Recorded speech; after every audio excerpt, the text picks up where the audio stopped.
So, hey boos, hey, happy masculine Monday. So, I am Regal Essence. I am Queen TV. I'm Queen TV After Dark. I'm Life is a Love Goddess. I'm Life is a Laid Back Mom.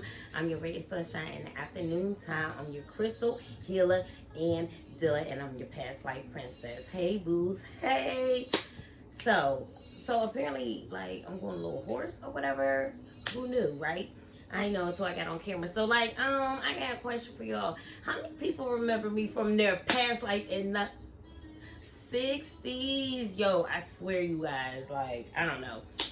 It must be something significant about this lifetime that is tied to my past life in the 60s. Because, yeah.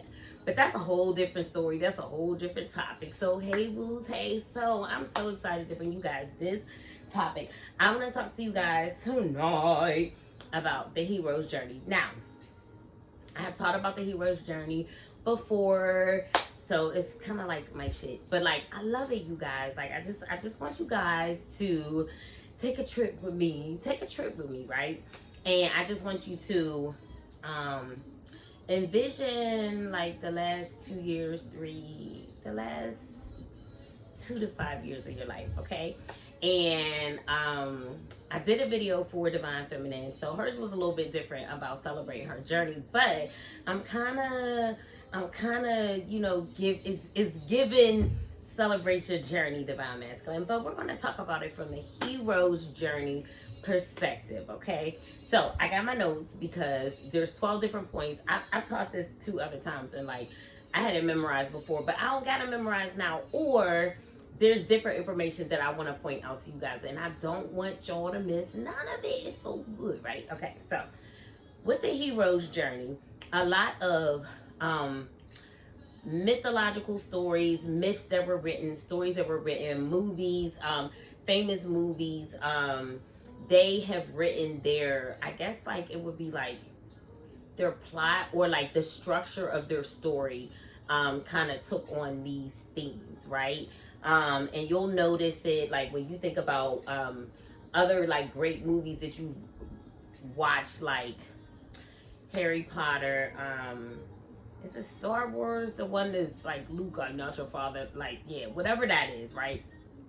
That movie, the movie Mulan off of Disney, okay? So, a lot of great movie, is it plots? I don't know, y'all. Plots? Maybe it's plots. Are written with this same structure, okay? So, there's certain things, right? So, there are 12 major steps within the hero's journey. So, take a trip with me. Tell me, does this or does this not remind you of your life over the last 2 to 5 years, okay? So, a hero, who's a hero, you ask? Well, let me tell you.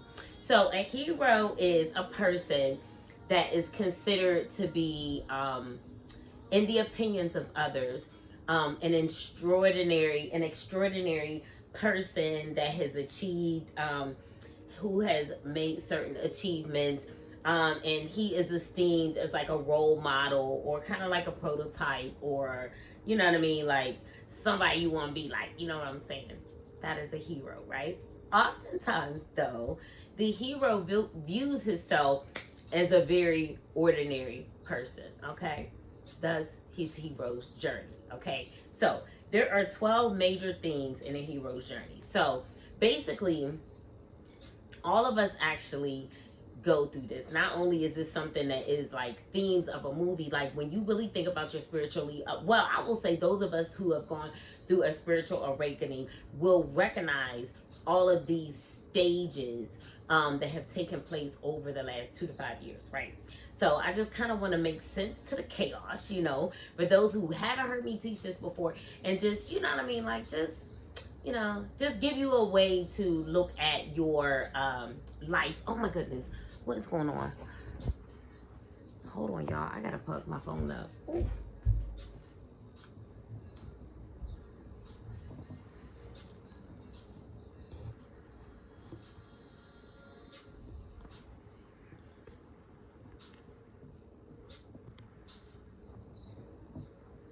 Distractions. Y'all, I don't even know if this is charging. Hold on.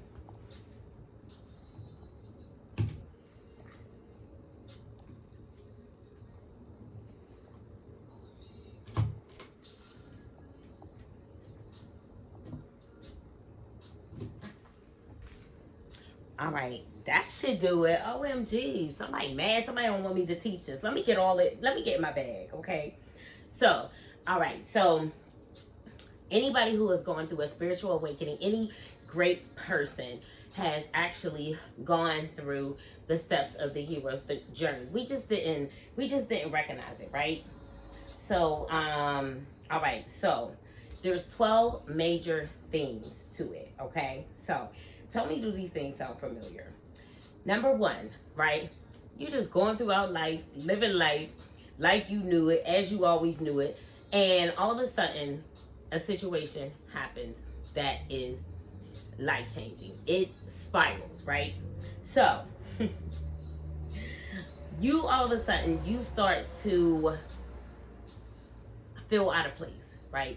And you actually come in contact with a hero, right? And you start to see yourself in that hero, and you start to admire that hero for who it is that they are, right?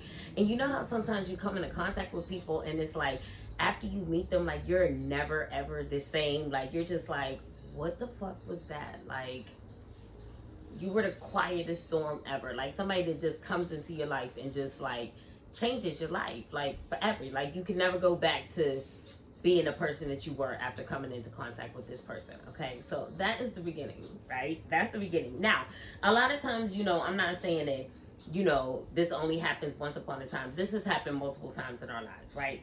But this particular time will be significant, okay? Second, you get called to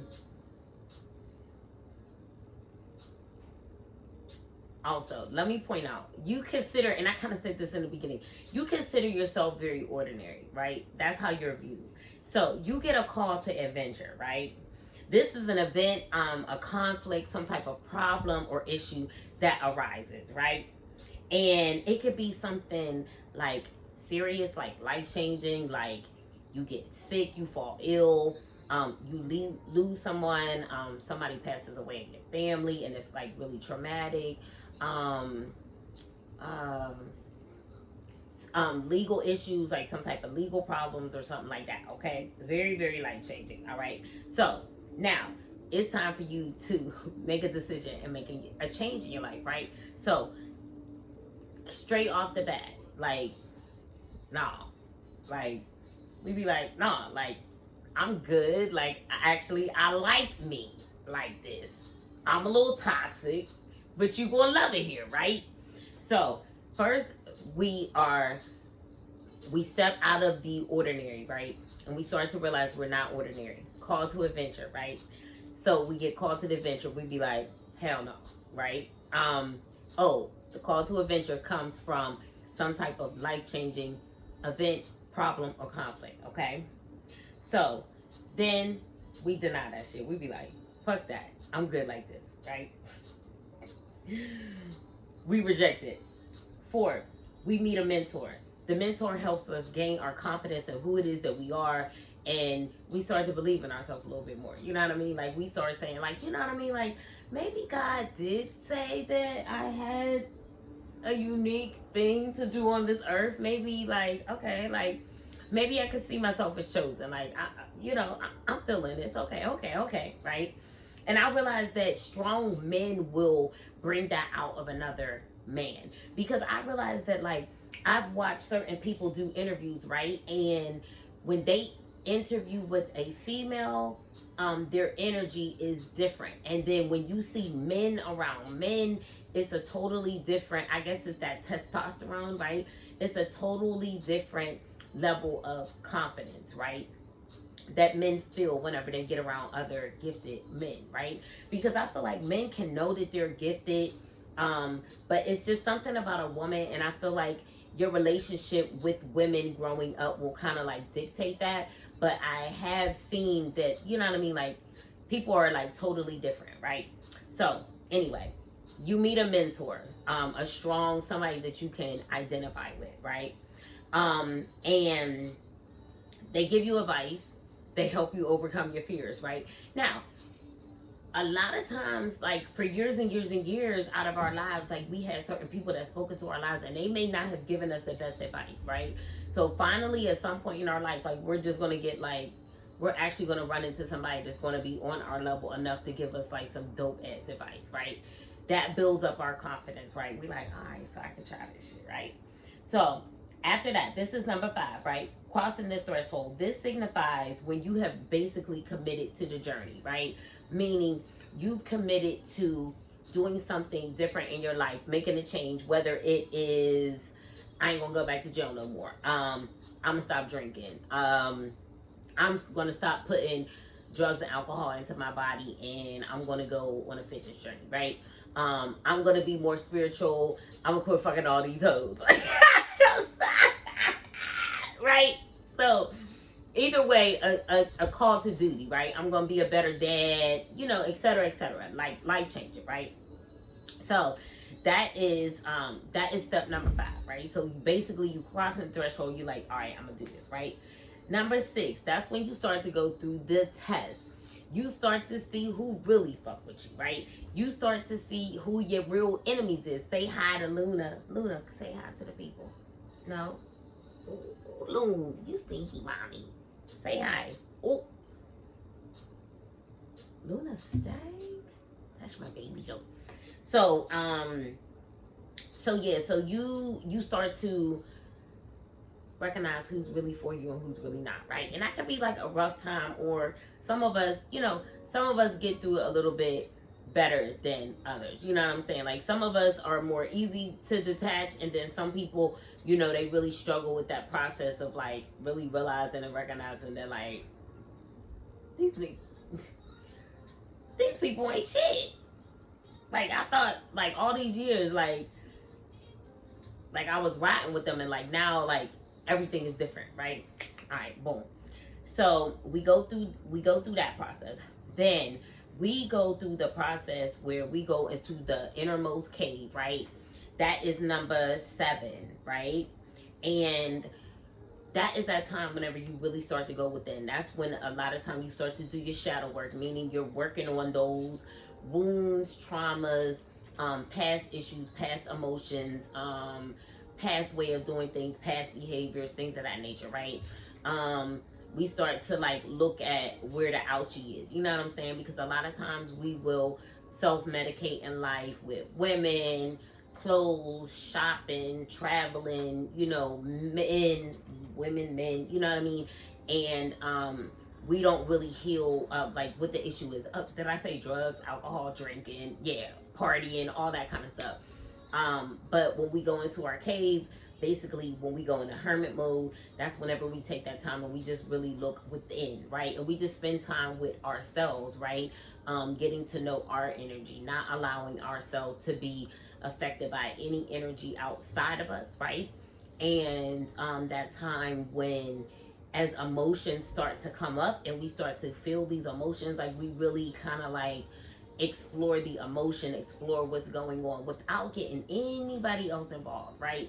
Just us and us, right? Just us and God. That is basically my definition of what it is to really go within, my definition of what it feels like whenever you're going through the dark night of the soul.